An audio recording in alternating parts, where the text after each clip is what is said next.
Oh yes, a Negroni. It's Negroni week all over the world, actually. And if you go to negroniweek.com, you will see that it's all to benefit a different charity every year, and it's to help provide nutritious food and drink for people all over the world, for bars and restaurants that are participating. And of course, when you go to these bars and restaurants that are participating and you order a Negroni, a portion of the proceeds will go to this charity.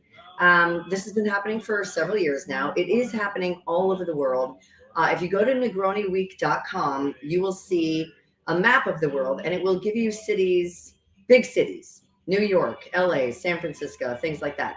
If you don't live in one of those cities, click on the nearest big city, and it will take you to a bunch of other pop-ups for bars and restaurants that are, in fact, participating in Negroni Week. And we're going to make a Negroni today. I love this cocktail. And on the verge of fall, this is going to be really, really a delicious, perfect drink. Chef's kiss. We're not only going to make a classic Negroni, we're also going to make a Mezcal Negroni, which, of course, includes, as you might guess, some Mezcal. I've got the Dos Hombres from Bryan Cranston and Aaron Paul, of course, from Breaking Bad. It's good. It's not inexpensive, but it is good.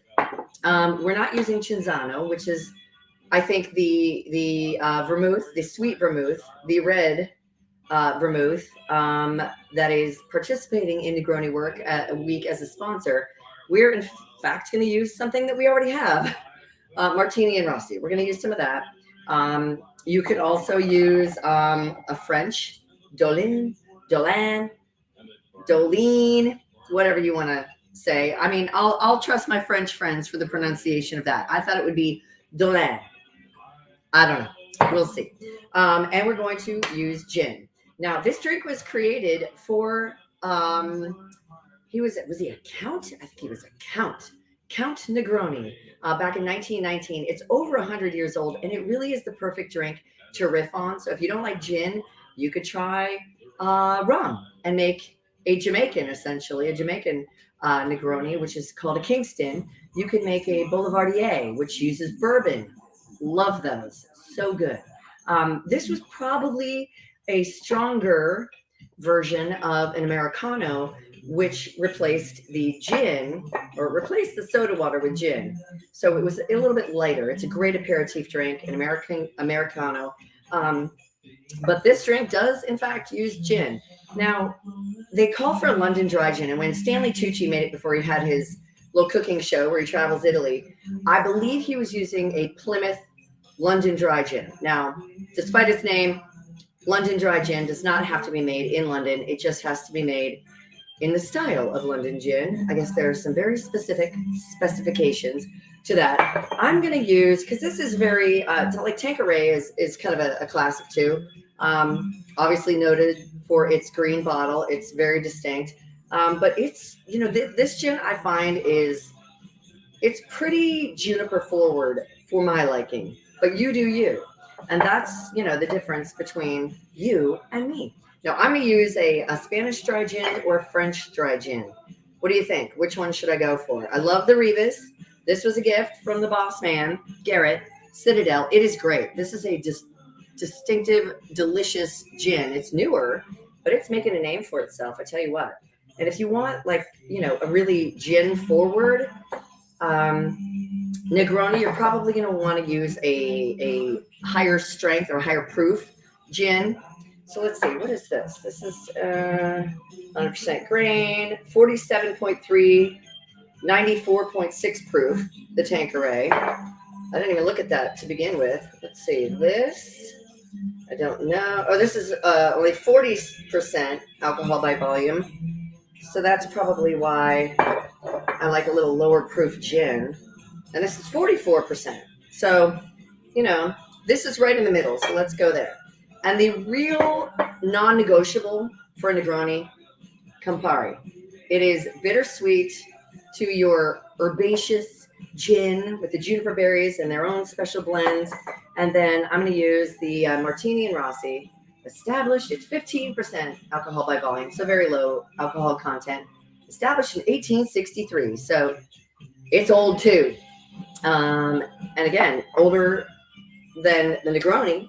So we're going to go for it. Easy peasy. Okay, I got a bunch of ice in my actual ice bucket. You'll just need like this. Although Stanley Tucci did shake up his gin in a shaker, we're not going to do that, okay? You need an orange, you need gin, you need some Campari, and you need a sweet vermouth, which again is the red vermouth. So we're going to do this. Like, I did bring the rocks out, so I'm going to do that. I probably will use my hands.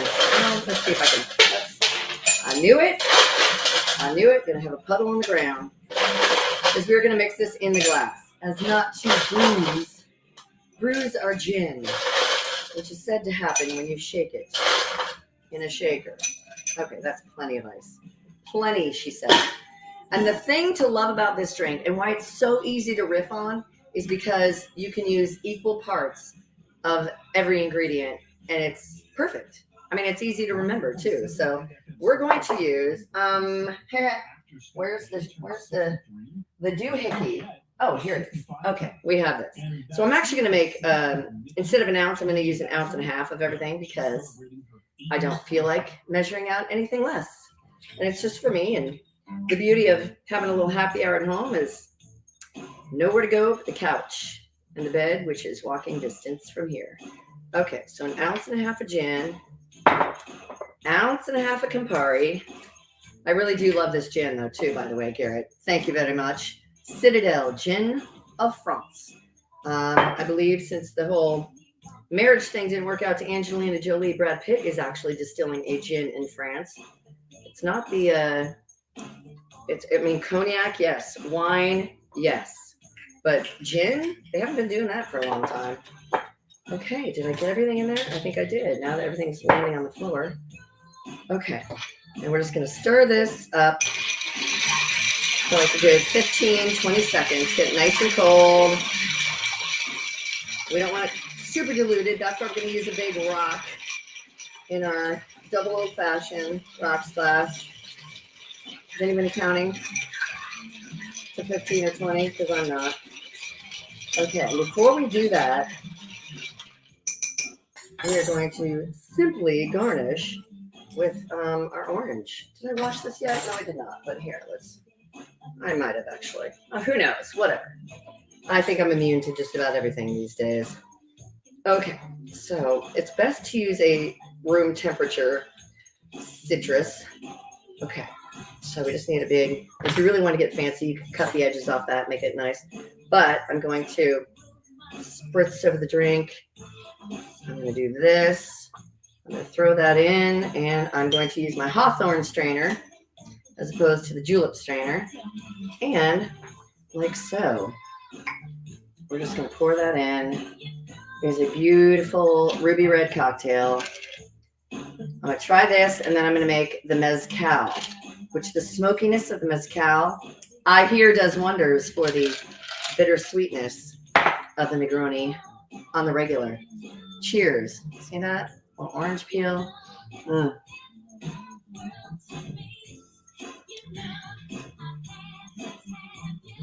Love it. Love that cocktail. Really, really, really do. Okay, so now, what are we going to do? Yeah, we're going to put fresh ice in here. I always like to squeeze out the very last drop. Oh, see? Okay. I don't want to waste it. Lord knows I don't. Okay, so we're going to try the mezcal. I probably should have a little water to wet my whistle, clean my palate. And it gets all over the ground, everything. Okay, let's take the rock out first. Put that in. And let's put fresh ice in. Oops. Okay, and mezcal, remember, basically is roasted agave, whereas tequila can only be Blue Weber agave, one kind of agave. Mezcal can be made of literally dozens of different kinds of agave, but they are roasted, so it takes on this really beautiful smoky flavor. So let's put that in first, shall we? Dos Hombres Mezcal Artisanal. I know, my pronunciations could be better. Okay, let me just wash this out a little bit. Don't want any cross-contam, of the flavors. I've really come to like gin. I've really come to like mezcal. Okay, I'm not going to make this one quite as large. Whoops, I said that and then I overserved myself again. I could use the Dolan too, just to make it a little different. Let's do that, shall we? Okay, so I'll put a little ounce of this in here. This isn't quite as red, to be honest with you. It's a little more ruddy color, a little more brown actually, than the Martini and Rossi. And then finally the Campari. Okay, an ounce of this. And I will be set for an evening in after these two. Okay. And voila. Let's stir this up. Give it a good stir. 15, 20 seconds. Hi, JD. Hi, Casey. Let me move some things so I can stir and chat and make a mess like usual. There you go. Hi to you. Cheers. Ah, Fred. Oh, one of your favorites, Fred. Yeah, it's delicious. Fred's essentially a former neighbor in Florida. How you doing? And Casey here in San Diego with me. I thought I heard something when I was upstairs. I'm like, that couldn't be. It couldn't be. It's not the rainy season. We don't really get one of those, but we might this winter. But it is, in fact, sprinkling. Remarkably so. During fire season and everything. Okay, I'm going to let that sit for just a minute. I wonder if this will be my new go-to. Okay, I'm going to get a little orange peel for this, too. And this time I probably should wait before I pour it on, before I spritz it over. See, I don't know if you can tell. I mean, I guess that, what am I talking about? The Campari. That's what really makes it take on the color, I suppose. Not even the vermouth. Because I do think that Dolan is a little bit browner. And of course, I'm right. Okay, so we're going to spritz this, the skin side out. You can't see it with the naked eye, but it is, in fact, spritzing some of the oils. And then I'm just going to rub it around the mouth of the double rocks. Throw that in like so. And if you really want to get fancy with your garnishes. Okay, let's try this. A Mezcal Old Fashioned.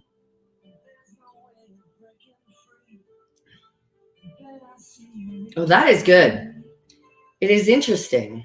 I mean, you could order that at a bar, too. If you like Mezcal or tequila, you just say, hey, I would like a, did I say Old Fashioned? You could just order like a Mezcal Negroni. They should know what that means, but you might have to walk them through it. Just equal parts of Mezcal, Campari, and a sweet vermouth, the red vermouth. So let's see.